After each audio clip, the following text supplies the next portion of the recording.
There is a psychological threshold inside you, and the moment you experience too much love, too much success, or simply too much peace, your nervous system panics.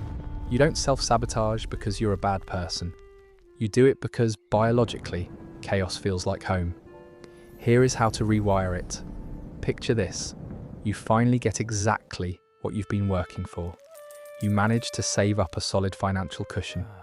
You land a job that doesn't entirely burn you out. Or maybe you find a partner who actually listens to you, respects your boundaries, and treats you incredibly well. The friction is gone. It is a perfectly normal, quiet Tuesday evening. And out of nowhere, you feel this sudden, suffocating tightness in your chest. Before you even realize what you're doing, you pick a massive fight over unwashed dishes. You blow that hard-earned savings on something you don't even want. You withdraw, you go cold, you create a crisis where absolutely none existed. Then comes the morning after, the overwhelming guilt. You look in the mirror and ask yourself the exact same question you've asked 100 times. Why am I like this? Why am I so toxic? Why do I always have to ruin good things? We are heavily conditioned by modern society to believe that this is a severe character flaw. The self-help industry tells you it's a lack of discipline, a sign of laziness, or proof that you subconsciously hate yourself. But from a neurobiological standpoint, that is completely false. You are not broken. You are not inherently toxic. What you are experiencing right now is a survival mechanism executing its programming flawlessly. Your brain's primary objective is not to make you happy. Its primary objective is to keep you safe. And to the human nervous system, safe does not mean peaceful. Safe simply means familiar. If your psychological baseline for the last 10, 20, or 30 years has been stress, anxiety, or emotional unpredictability, then peace is not relaxing. Peace is a massive threat. It is an unfamiliar, unpredictable territory that your brain does not have a survival map for. So when your life finally gets a little too good, your internal alarm bells go off. Your mind desperately tries to drag you back into the familiar chaos, purely because chaos is an environment it already knows how to survive in.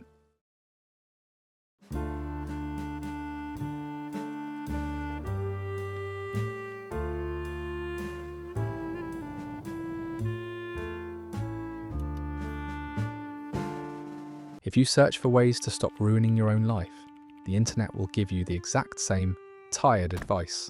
Just be more disciplined, build better habits, stop overthinking, force yourself to do the right thing. But let's be brutally honest, if discipline or willpower were the actual cure for this, you would have fixed this 5 years ago. You are not lacking willpower. You are highly intelligent and deeply self-aware. You are simply fighting a biological and psychological war against yourself. Trying to use sheer discipline to stop self-sabotage is like pressing the gas pedal to the floor while the parking brake is fully engaged. You aren't going to move forward, you are just going to burn out the engine. To release that parking brake, we have to completely redefine what self-sabotage actually is. Psychologically speaking, it is not a destructive act, it is an act of self-preservation. It is your ego stepping in to protect you from the ultimate emotional threat, vulnerability. Think about how the human ego operates. The ego is obsessed with predictability. It would much rather be miserable and know exactly what is going to happen than be happy and have no idea what comes next. Familiar pain is always preferable to unpredictable joy.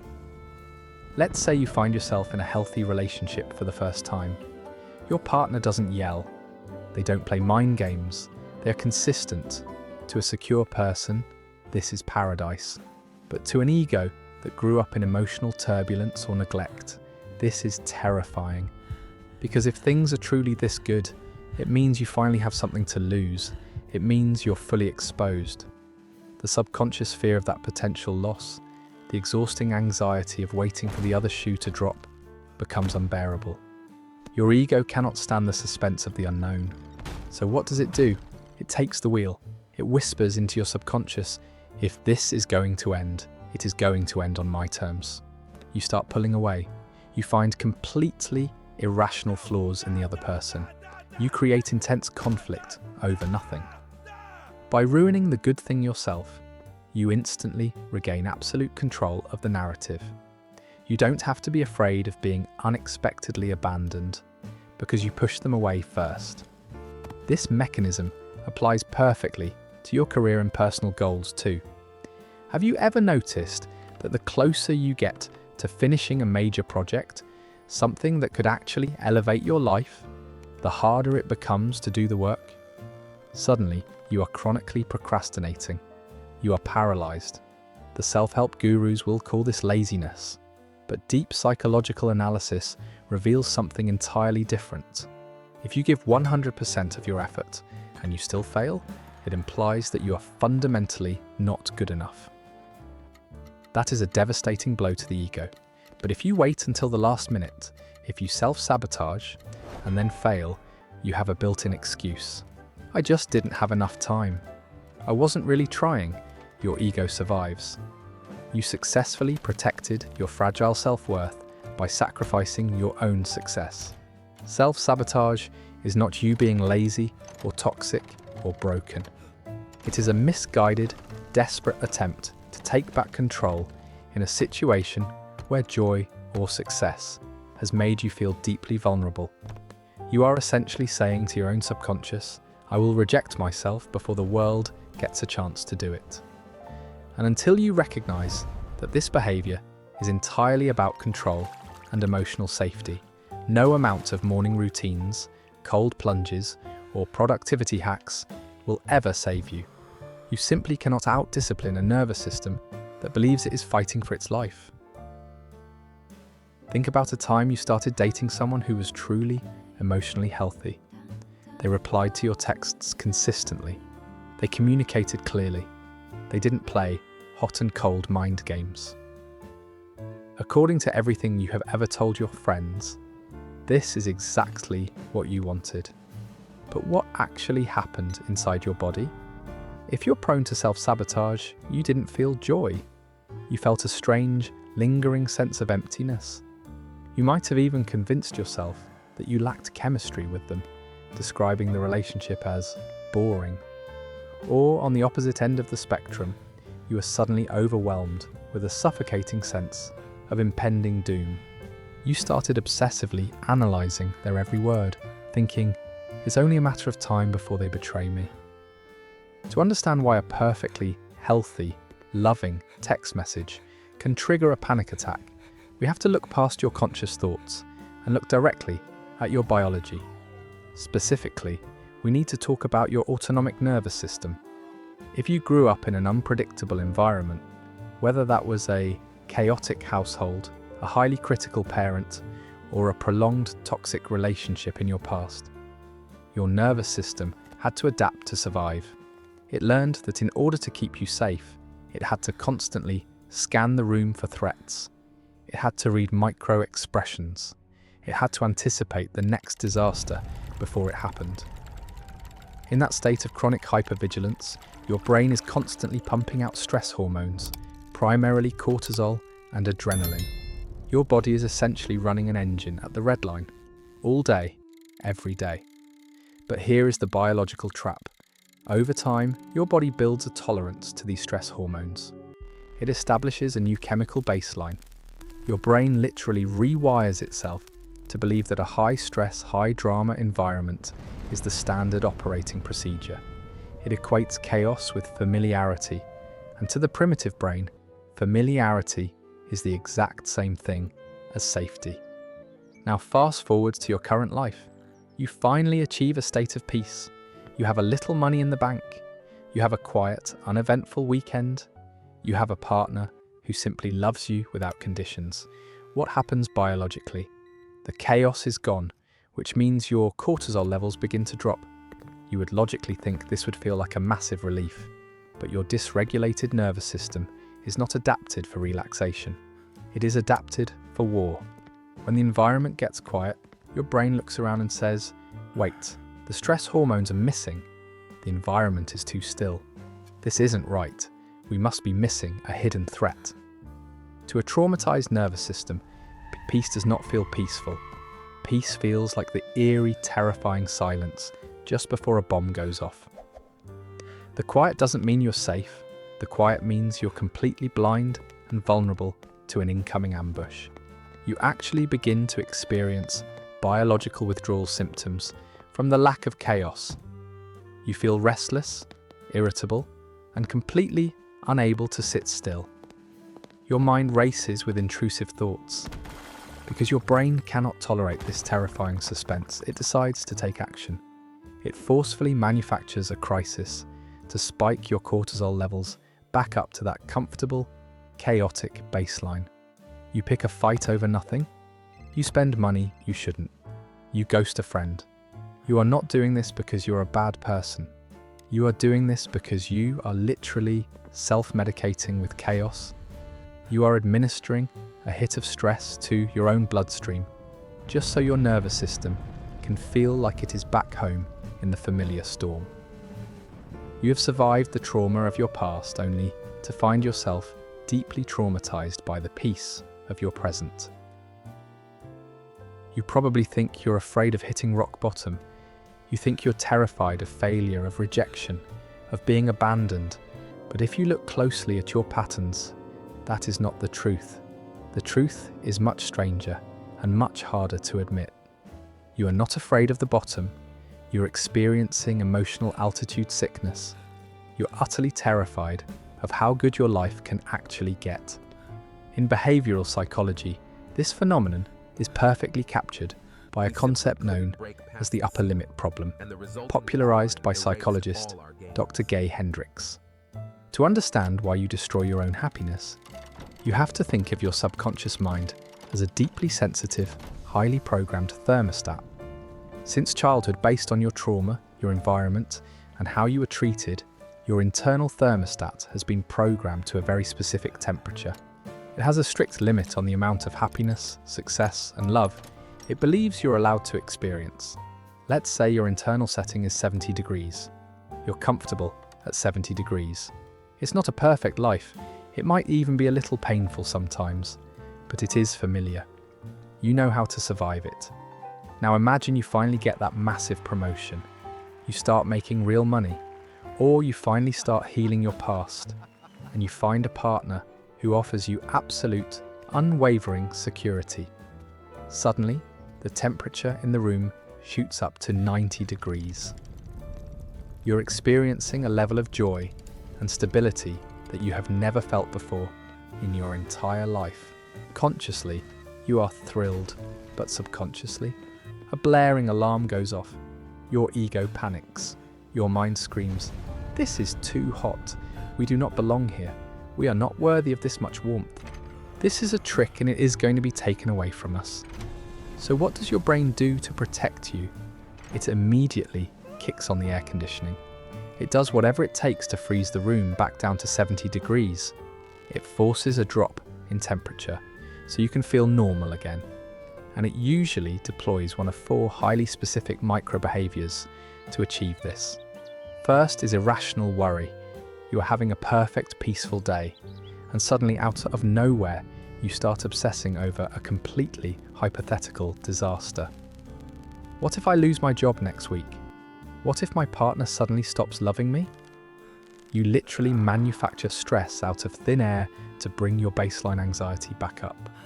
Second is the somatic response. Have you ever noticed that right before a major positive milestone, a big trip, a massive career breakthrough, a moment of deep connection, you suddenly get physically ill? A debilitating migraine, a mysterious stomachache, extreme fatigue. This is not a coincidence.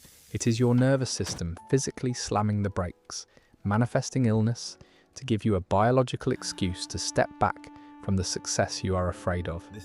Third is petty conflict. This is the classic, most destructive form of self-sabotage. You are having a beautiful, intimate evening. The temperature is at 90 degrees, but because you cannot handle the vulnerability of that intimacy, you suddenly decide to start a vicious argument over how someone loaded the dishwasher or a slight change in their tone of voice. You actively choose to destroy the connection because the resulting disconnection feels safer. And fourth is sudden avoidance. You simply ghost, you isolate, you stop replying to the emails that could advance your career, you stop texting back the person who is treating you right. You retreat into your shell because the light of your own potential is blinding you. This is the psychological twist that changes everything. The moment you catch yourself doing these things, the moment you start worrying, fighting, or isolating, it does not mean you're failing. It does not mean you're fundamentally broken. It means you have just hit your upper limit. It is actual measurable proof that your life is expanding beyond what your trauma previously allowed. You are not hitting a dead end. You are hitting the ceiling of your old identity. The discomfort you feel isn't a sign that things are going wrong. It is a sign that things are going right, and your nervous system is desperately struggling to upgrade its capacity to hold it all. Self-sabotage is just the growing pain of a mind that is finally healing. So now you know exactly why you do it. You know that you're not broken. You know that you have simply hit your upper limit, and your nervous system is panicking because the environment has become entirely too peaceful, too loving, or too successful. But here is the second, and perhaps the most important psychological twist of this entire video. Awareness alone will not save you. You can read all the psychology books in the world. You can understand your childhood trauma perfectly. But the moment that trigger gets pulled, the moment your partner says something in a slightly off tone, or you stare at a blank screen, terrified of finishing that big project, your prefrontal cortex, the logical, rational part of your brain, essentially shuts down. When the biological urge to sabotage hits, your IQ temporarily drops. You cannot use logic to talk your way out of a somatic bodily response. You cannot think positive thoughts to stop a nervous system that believes it is under attack. To stop self-sabotage in real time, you have to completely bypass the mind and hack directly into the body. To do this, we rely on a biological mechanism discovered by Harvard-trained neuroanatomist Dr. Jill Bolte Taylor, known as the 90-second rule. Dr. Taylor discovered that when a person has a reaction to something in their environment, there is a 90-second chemical process that happens in the body. From the moment you're triggered, it takes exactly 90 seconds for the stress chemicals, the adrenaline and cortisol, to flush through your bloodstream and completely leave your system. The biological lifespan of any emotion, pure, unadulterated anger, intense anxiety, overwhelming the urge to run away, is only 1 minute and 30 seconds. So why do you stay angry for hours? Why do you obsess over a minor conflict for days? Because after those initial 90 seconds, the chemical flush is over.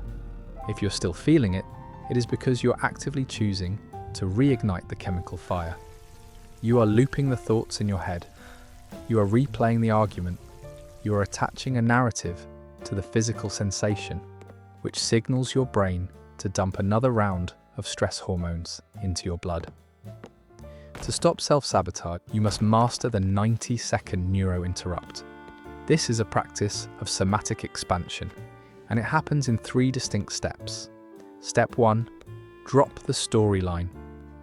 The next time you feel the sudden overwhelming urge to pick a fight with your partner over absolutely nothing, or the urge to completely abandon a project that is going well, you must immediately stop listening to your thoughts.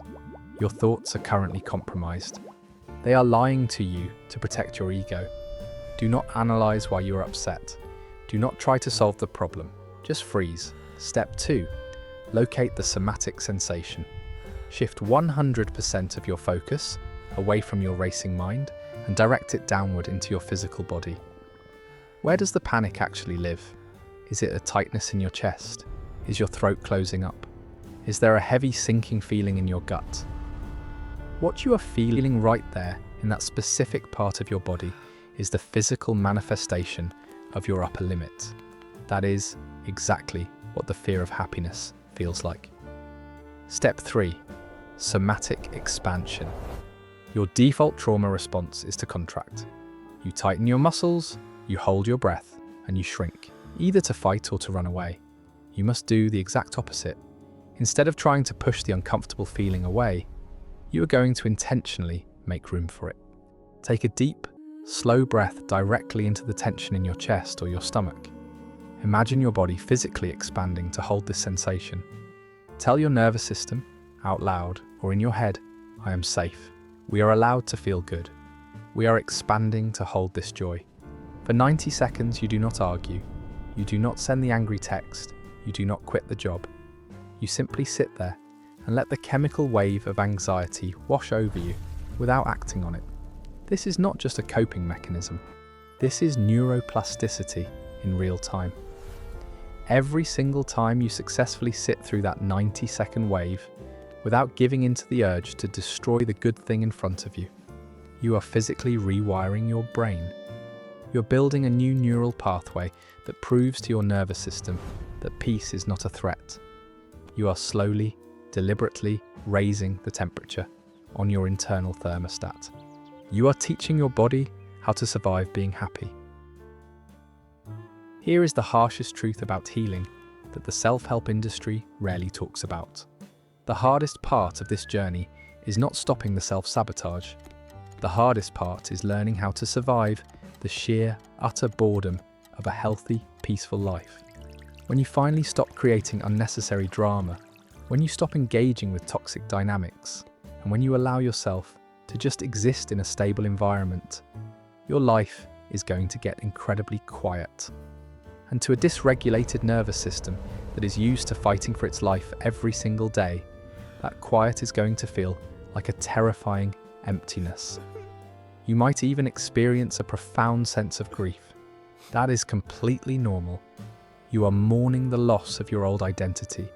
You are saying goodbye to the chaotic, heavily defended version of yourself that, despite all the pain it caused, kept you safe for a very long time. Do not panic during this transition. Do not mistake the absence of anxiety for a lack of passion or a lack of love. That quiet you are feeling is not emptiness. It is space. It is the psychological space required to finally figure out who you actually are when you are no longer trapped in survival mode. You are not broken for being afraid of the good things. You are just heavily defended. But those defenses are no longer required. You have spent your entire life fighting the storm. It is time to learn how to sit quietly in the sun. You have expanded and you are finally ready to receive the love and success you have been starving for. Healing is not a linear journey, and it is not a journey you have to take alone. If this video helped you understand your own mind a little better today, hit the subscribe button right now to join this community. We dive deep into the neurobiology and psychology of human behavior every single week. And before you close this video, I want you to practice radical honesty.